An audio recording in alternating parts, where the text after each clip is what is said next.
മെൻമിനി കുക്സിന്റെ ഒരു പുതിയ എപ്പിസോഡിലേക്ക് എല്ലാവർക്കും സ്വാഗതം. നമ്മൾ ഇച്ചിരി ഒരു മടിയൊക്കെ പിടിച്ചിരിക്കുന്ന ദിവസം എളുപ്പത്തിലൊരു ചോറൊക്കെ കഴിക്കണമെന്ന് തോന്നുമ്പോൾ എളുപ്പത്തിൽ ഉണ്ടാക്കാൻ പറ്റുന്ന ഒരു എഗ് ഫ്രൈഡ് റൈസിന്റെ റെസിപ്പി ആയിട്ടാണ് ഞാൻ വരുന്നത്. അതെങ്ങനെയാണ് ഉണ്ടാക്കുന്നത് നോക്കിയിട്ട് വരാം. എഗ് ഫ്രൈഡ് റൈസ് ഉണ്ടാക്കാനായിട്ട് ഇവിടെ ഞാൻ 2 കപ്പ് ബസ്മതി റൈസ് ഇതുപോലെ വെള്ളത്തിൽ ഒരു 3-4 തവണ കഴുകിയിട്ട് ഇങ്ങനെ കുതിർത്ത് വെച്ചിട്ടുണ്ട്.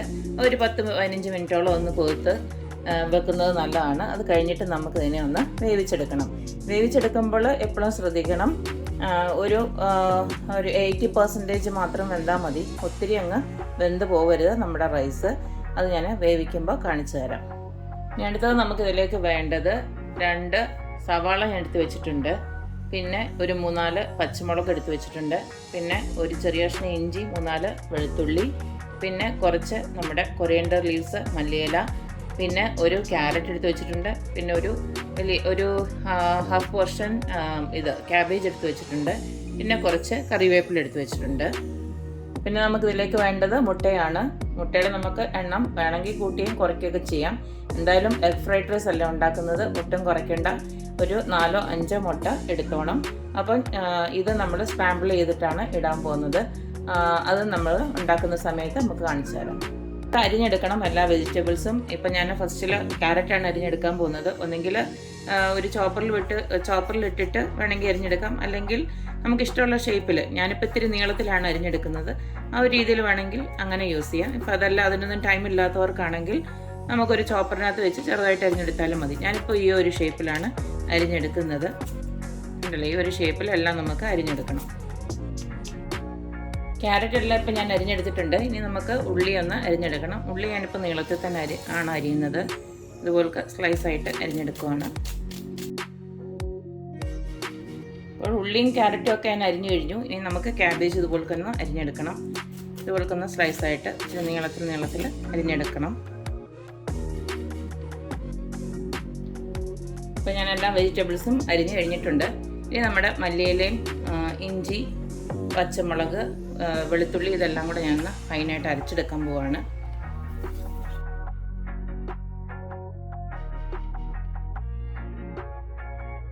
ഇതിനെ ഞാൻ അരച്ചെടുത്തിട്ട് വരാം.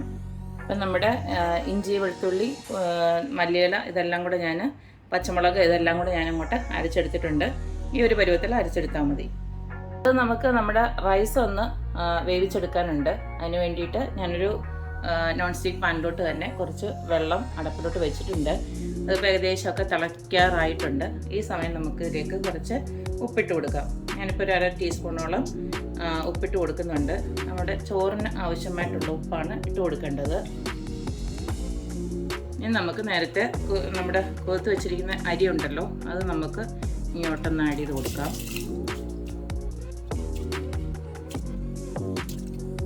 ഞാൻ നമ്മുടെ റൈസ് ഉണ്ടല്ലോ, അതൊരു 80% വേവാകുമ്പോൾ ഊറ്റി കളഞ്ഞിട്ടുള്ള മെത്തേഡിലാണ് ഞാനിപ്പോൾ ഈ വെള്ളം ഒഴിച്ചു കൊടുത്തിരിക്കുന്നത്. ഒരു 80% വേവാകുമ്പോൾ നമുക്കിത് ഊറ്റി കളഞ്ഞിട്ടെടുക്കാം. ഇൻ കേസ് അതല്ല, നിങ്ങൾക്ക് ചോറിങ്ങനെ വറ്റിച്ചെടുക്കുന്ന രീതിയിലാണെങ്കിൽ ഒരു ഗ്ലാസ് ബസ്മതി അരിക്ക് 1.5 ഗ്ലാസ് വെള്ളം എന്നുള്ള രീതിയിൽ ചോറ് വറ്റിച്ചെടുത്താലും മതി. അതിനെക്കാട്ടിലും എനിക്ക് ഈസി ആയിട്ട് തോന്നിയിട്ടുള്ളത് ഈ ഒരു മെത്തേഡ് തന്നെയാണ്. അപ്പം നമ്മുടെ വേവും എല്ലാം നല്ല കറക്റ്റായിട്ടിരിക്കും. അപ്പോൾ ഇനി ഇതൊന്ന് നല്ലതായിട്ടൊന്ന് തിളച്ച് വരട്ടെ.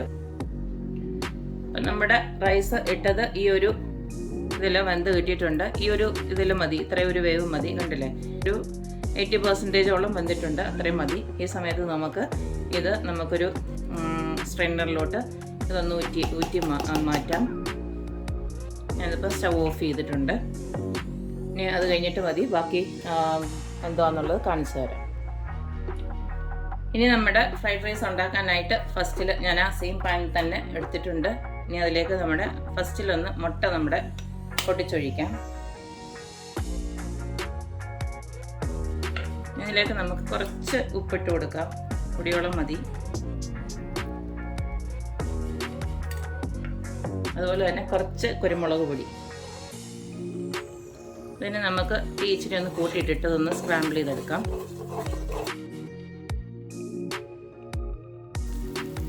അപ്പോൾ നമ്മുടെ മുട്ടയെല്ലാം ഞാൻ സ്ക്രാമ്പിൾ ചെയ്തെടുത്തിട്ടുണ്ട്. ഈ ഒരു പരുവം കണ്ടില്ലേ, ഒട്ടിക്ക് കിടക്കുന്നുണ്ടല്ലേ, ആ ഒരു പരുവത്തിൽ നമുക്കിതിനെ മാറ്റിയെടുക്കാം. എന്നിട്ട് വേണം ബാക്കിയുള്ള വെജിറ്റബിൾസ് എല്ലാം ഇതുപോലെ ഒന്ന് ആക്കിയെടുക്കാനായിട്ട്. സ്റ്റൗ ഇത് ഓഫ് ചെയ്യണം. അപ്പം നമ്മുടെ മുട്ട ഉണ്ടാക്കിയ ആ ഒരു പാനിലോട്ട് തന്നെ ഞാൻ കുറച്ച് സൺഫ്ലവർ ഓയിൽ ഒഴിച്ചു കൊടുത്തിട്ടുണ്ട്. എൻ്റെ കൂട്ടത്തിൽ തന്നെ ഒരു ടീസ്പൂണോളം നമ്മുടെ നെയ്യോട് ഇച്ചിരി ഒഴിച്ചു കൊടുക്കുന്നുണ്ട്. ചെറിയൊരു ടേസ്റ്റിന് വേണ്ടിയിട്ട്, തികച്ചും ഓപ്ഷണലാണ്, വേണമെങ്കിൽ മാത്രം ആഡ് ചെയ്ത് കൊടുത്താൽ മതി. നെയ്യ് ആവശ്യമില്ലാത്തവർക്ക് ജസ്റ്റ് സൺഫ്ലവർ ഓയിൽ മാത്രം ഒഴിച്ചു കൊടുത്താൽ മതി. ഇനി ഇതിലേക്ക് കുറച്ച് അണ്ടിപ്പരിപ്പ് ഞാൻ ഇട്ട് കൊടുക്കുന്നുണ്ട്.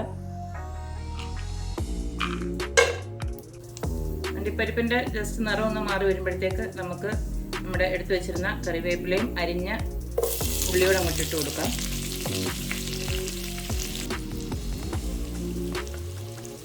ഇതിലേക്ക് നമ്മുടെ ഉള്ളി ഒന്ന് വേഗം വഴണ്ടി കിട്ടാൻ വേണ്ടി കുറച്ച് ഉപ്പിട്ട് കൊടുക്കാം.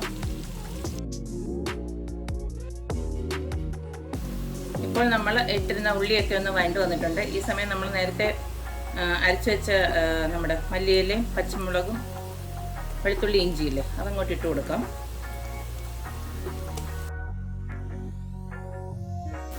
ഇതെല്ലാം ഒന്ന് മൂത്ത് വരുന്ന കഴിയുന്നുണ്ടെങ്കിൽ നമുക്ക് നമ്മുടെ ക്യാരറ്റും ക്യാബേജും ഒന്നും കൂടുതൽ വേവില്ല.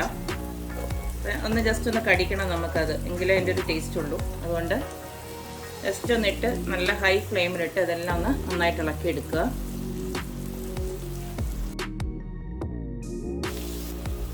ഇനി അടുത്തത് ഈ വെജിറ്റബിൾസിലോട്ട് ഞാൻ ഒരു സ്പൂണ് സോയാ സോസ് ഒഴിച്ചു കൊടുക്കാൻ പോവാണ്.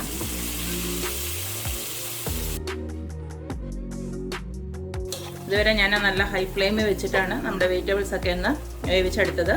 ഇപ്പോൾ ഞാനിതൊന്ന് ലോ ഫ്ലെയിം ആക്കി വെച്ചിട്ടുണ്ട്. ഇനി നമുക്ക് കുറേശ്ശെ നമ്മുടെ വേവിച്ച് വെച്ചിരിക്കുന്ന ചോറ് നമുക്ക് ഇങ്ങോട്ട് ഇട്ട് കൊടുക്കാം. ഇതെല്ലാം കൂടെ നമുക്ക് നന്നായിട്ടൊന്ന് ഇളക്കി യോജിപ്പിക്കാം. ഇനി നമുക്ക് നേരത്തെ സ്ക്രാമ്പിൾ ചെയ്ത് വെച്ചിരിക്കുന്ന നമ്മുടെ മുട്ടയോടെ അങ്ങോട്ടിടാം.